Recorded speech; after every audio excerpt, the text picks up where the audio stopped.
기독교 역사 속에서 만나는 믿음의 순례길을 안내해드립니다. 대신총회 신학연구원 이종전 원장 나오셨습니다. 원장님 안녕하십니까? 원장님 안녕하십니까? 네. 저희가 지난번에 춘천 지역의 기독교 역사를 둘러봤는데 이번 주는 인근 원주의 기독교 역사를 준비해 오셨다고요? 네.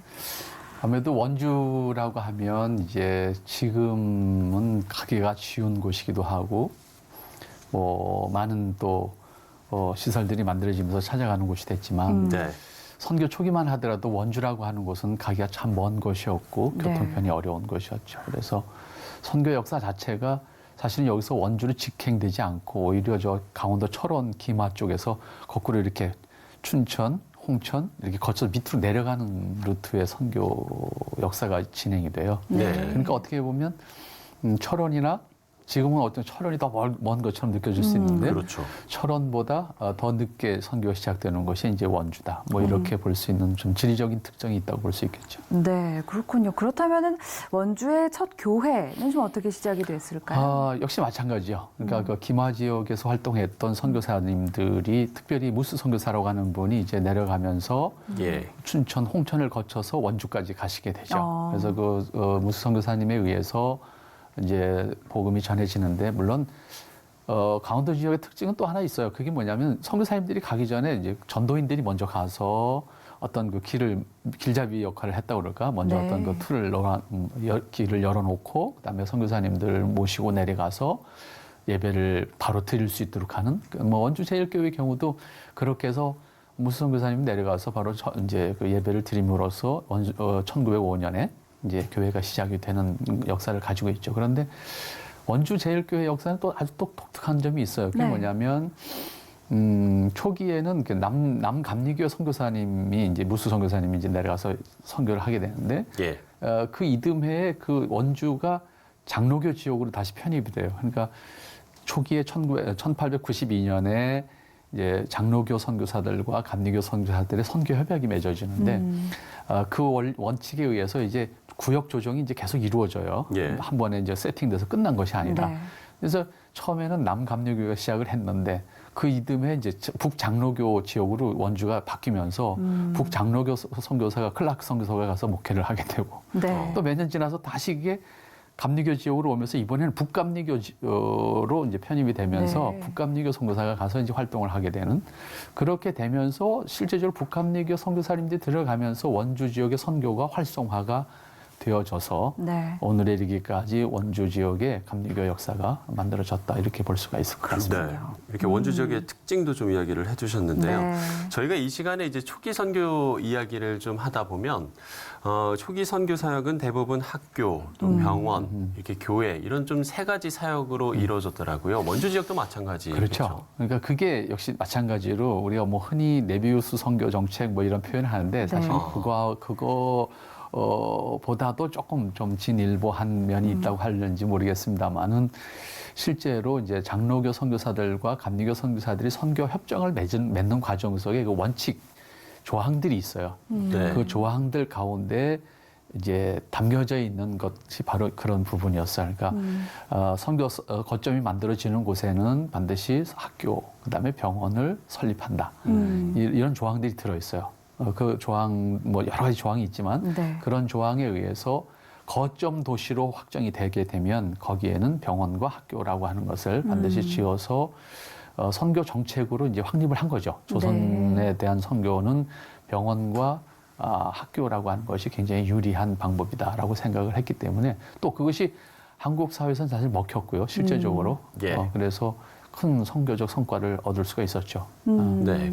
그러면 당시에 어떤 병원과도 어떤 학교가 그러니까 그 당시에는 이제 서미감 병원이라고 하는 지금 저희 원주 세브란스 기독병원이라고 네. 하는 것이 초기에 이제 1910년에 시작이 되는데 그때에 시작될 때의 병원 이름은 서미감 병원이었습니다. 네. 이 서미감 병원이라고 하는 것은 특별히 그 이제 북감리교의 선교사들이 들어오면서 이 서미감 병원이 설치가 되게 되는데 이때 앤더슨 선교사님이라고 하는 이제 분이 와서 이제 이 병원을 이제 주도하게 되는데 네. 그분들이 오실 때에 미국에 스웨덴 이민자들이 중심이 되는 감리교회가 있었어요. 그러니까 스웨덴에서 미국으로 이민한 감리교도들이 모인 그런 단체였는데 그 단체로부터 많은 후원을 받아서 네. 이제 들어오게 되죠. 그래서 그 앤더슨 선교사님이 원주에 그 병원을 설립하면서 예, 예. 그들의 후원을 받아서 설치한 병원으로서 그들의 이름을 그대로 사용했죠. 그래서 그걸 한문으로 쓸 때 서미감 이렇게 쓴 겁니다. 그래서 그렇군요. 스웨덴이라고 하는 말. 네. 그래서 서미감 병원이라고 하는 병원으로 시작을 해서 원주 지역에는 뭐 정말 새로운 세계가 열리는 듯한 느낌을 줄 수 있는 지금 그 병원이 도시 한복판이 됐지만 그 당시에는 정말 저 산 밑에 정말 외딴 곳에 지어진 그런 선교 병원이었죠. 네네. 근데 이제 사실은 운영이 좀 어려워서 1933년인가요? 잠시 문을 닫게 돼요. 네. 여러 가지 그 선교사님들에 대한 박해도 있거니와 또 재정적인 문제라든지 뭐 이런 것들 때문에 그래서 문을 닫았다가 사실은 이게 다시 해방 이후에 다시 시작이 되면서 원주 기독병원이라고 하는 이름으로 다시 출발을 하죠. 그래서 그 당시에 우리나라 유명하신 문창모 장로님이 초대 이제 해방 이후에 초대 기독병원 원장을 하시면서 이 병원을 세워 나오는 작업을 하고 결국은 그 병원이 커지면서 1970년대에 세브란스 그러니까 연세대학교하고 합병을 하죠. 법인을 예. 재단을 합병하면서 이제 원주 기독병원이 이제 그 연세대학교 세브란스 어떤 그와의 관계, 병원과의 관계에서 인턴십을 가질 수 있는 그런 시설이 됐고 최근에 와서 그러니까 한 2013년이죠. 2013년에 와서 아예 이름조차도 이제 원주 세브란스 기독병원이라는 이름으로 이렇게 해서 연세대학교 분교가 이제 원주에 또 설치됐잖아요. 예. 거기에 또 의과 과정이 만들어지면서 네. 이 병원이 사실은 중부권에 특별히 영서 지방의 중부권에는 유일한 그 뭐랄까요? 요새 뭐 응급 네. 종합 시설을 가지고 있는 그런 병원으로 성장을 해서 뭐 지금 1000개 병상 정도 되니까요. 상당히 큰 병원으로 성장을 했고 그 지역에서 가장 큰 역할을 하는 병원이 됐죠. 그러니까 선교사님들이 남겨주신 초기의 모습은 작았을지 모르지만 지금에 와서도 사실은 지역의 우리나라 건강, 우리 국민들의 건강을 지켜주고 있는 아주 큰 역할을 하는 병원으로 지금까지 성장을 했다고 볼 수 있겠죠. 네. 그 원주 지역에서 또 시작된 병원 사역까지 저희가 좀 짚어봤는데요.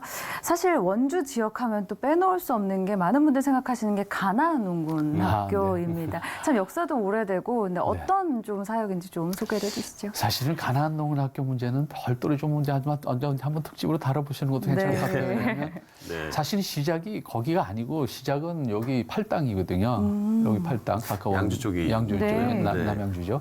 팔당이고 가나안 농군 학교로 출범을 해서 이제 크게 되는 것은 하남이에요. 그러니까 뭐 요 옆 동네잖아요. 하남인데 거기가 그러니까 사실 제1 이제 가나안 농군 학교가 되는 것이고 원주는 사실상 제2 가나안 농군 학교가 돼요. 그런데 이분의 시작은 1931년부터 이미 그 우리 국민들이 뭐 일제시대 아니겠어요? 일제시대 때 우리 국민의 소망이 어디 있느냐. 결국은 기독교 정신으로 잘 살기 운동하는 거고 우리 생활개혁해야 되는 거고 뭐 이런 걸 가지고 우리가 일제에 저항하는 어떤 의식을 가져야 되지 않겠냐 이런 생각을 하면서 실제로 이 김은기 장로님이 처음에 시작하셨을 때 봉안 신앙촌 그 희망운동을 시작했을 때에 사실은 처음에는 실패를 하셨어요. 실패를 하셨고 그때 같이 하셨던 분이 사실 여운형 선생이에요. 그러니까 실제로 단순히 자기 개인의 어떤 것을 뭐랄까 성공을 목적으로 하는 이 사역이 아니었고요. 처음에 우리 민족이 잘 살 수 있는 방법이 뭘까라고 시작을 했는데 실패하면서 여운형 선생은 정치로 갔고 그다음에 이 김영희 장로님은 난 끝까지 한번 이거 이루어보겠다 이렇게 해서 이 가나안 농군학교가 하남에 개발이 되면 스스로 다 이걸 일구신 것이거든요. 그냥 어떤 평지가 있었던 것이 아니라 그냥 버려진 야산을 갖고 다 개간해서 그 농장을 이루시고 농장을 이루시면 교회 세우고 그다음에 그 농장에서 함께 일할 수 있는 사람들과 같이 교육하면서 시작을 해서 이건 나만 해서는 안 되겠다. 우리 국민교육으로 가야 되겠다. 그래서 결국은 가나안 농군학교 1961년인가 2년인가에 설치를 하게 되죠.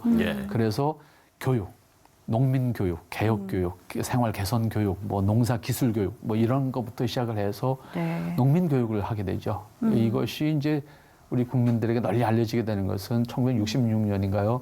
네. 그 박정희 정부가 이제 들어선 이후에 우리 국민들이 잘 살 수 있는 방법을 찾다가 김용기 장로님을 만나게 되죠. 그래서 수반들을 데리고 가나안 농문학교 가서 직접 그 훈련을 받죠. 네. 그리고 그 자리에서 가나안 농문학교 안에 들어온 한 해는 여기 법칙에 따라야 됩니다. 그래서 여기서는 밥 먹을 때 감사기도 해야 되고 네. 여기서 같이 기도하지 않으면 밥 못 먹습니다. 네. 그래서 결국 그 당시에 유명한 일화로 남겨졌죠. 그리고 그때 박정희 대통령이 큰 충격을 받는 것이 일하기 싫거든 먹지 말라. 그게 가나안 농문학교 표거든요. 그거 보고 이제 그 우리 국민이 잘 살 수 있는 방법이 이거밖에 없다.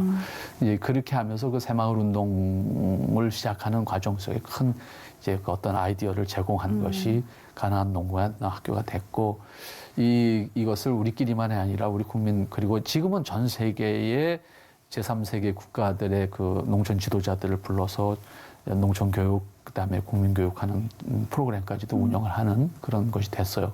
그래서 지금은 그 원주에 그 신림이라고 하는 곳인데 네. 사실 치학제를 넘어서 좀 제천 방향으로 가야 됩니다. 그 산속에 제2 가나안 농문학교가 사실은 지금 현재 제일 중요한 가나안 농문학교 됐죠. 왜냐하면 여기는 개발되면서 가나안 농문학교 사실 폐쇄됐거든요. 다 아파트셔서 지금은 도시가 돼버리고 말았습니다. 그러나 네. 여기 하남에도 그 기념관이 남겨져 있어요. 작지만 네. 그 가나안 농문학교 기념관이 남겨져서 하남에서도 찾아볼 수가 있고 원주를 간다고 하면 조금 더 여유를 가지고 가셔서 김용기 장로님의 어떤 인생 삶과 신앙을 좀 체험해 볼 수도 있고 또 견학 프로그램도 있어요. 네. 그래서 함께 견학을 신청하셔서 견학을 하셔도 많은 감동을 받고 올 수 있는 그런 곳이 제2 가나안 농문학교입니다. 네. 원주 지역에서 또 시작된 첫 교회 그리고 병원을 걸쳐서 가나안 농문학교까지 짚어봤는데요. 오늘 원주 지역을 쭉 둘러봤습니다. 오늘 순례길의 의미 좀 정리해 주신다면요. 뭐 의미라고 하면 역시 초기 선교사님들이 원주에까지 가는 것이 참 힘들었거든요. 그래서 원주 지금 그 세브란스 기독병원에 가시면 그 역사관이 하나 만들어져 있어요. 네. 그러니까 초기에 선교사님들이 사시던 주택인데 그 주택 하나가 남았어요. 그래서 그 병원 안에 병원 안에 그 선교사님 주택을 개조해서 역사관으로 만들었는데 그걸 쭉 찾아보시면 선교사님들의 초기 활동과 원주 지역 또 영서 지역에서 그분들이 어떻게 힘들게 선교를 하셨는가를 돌아볼 수 있고 네. 그다음에 원주 제일교회에도 가면 그 앞에 마당 앞에 이제 그 비석들이 몇 개 있어요. 네. 선교사님들에 대한 고마움을 그 교회 성도님들이 이렇게 만들어 놓은 것도 찾아보실 수 있고, 그 다음에 그 이제 가나안 농문학교 가시면 김용기 장로님의 묘도 거기 있으니까 돌아볼 수 있고, 그 다음에 그분이 그곳에서 그곳을 읽었던 그 어떤 아픔들, 그 다음에 그분과 관련된 그분의 생애에서 참 많은 일화들이 많거든요. 그분의 그 모습을 좀 돌아볼 수 있는 곳도 여기 원주에 있는 가나안 농문학교입니다. 그건 정말 한번 가서 네. 돌아보는 것만도 쉼과 힐링과 그다음에 신앙의 각오를 다지고 올 수 있는 장소라고 볼 수 있습니다. 네. 그야말로 항상 이 시간을 통해서 정말 우리나라 곳곳에 이 복음의 씨앗을 뿌렸던 선교사님들 또 그분들의 어떤 복음에 대한 열정과 사명을 저희가 또 마주하게 되는 그런 시간인 것 같습니다. 그렇습니다. 네. 대신 총회 신학연구원 이종정 원장과 이야기 나눠봤습니다. 오늘 말씀 고맙습니다. 감사합니다.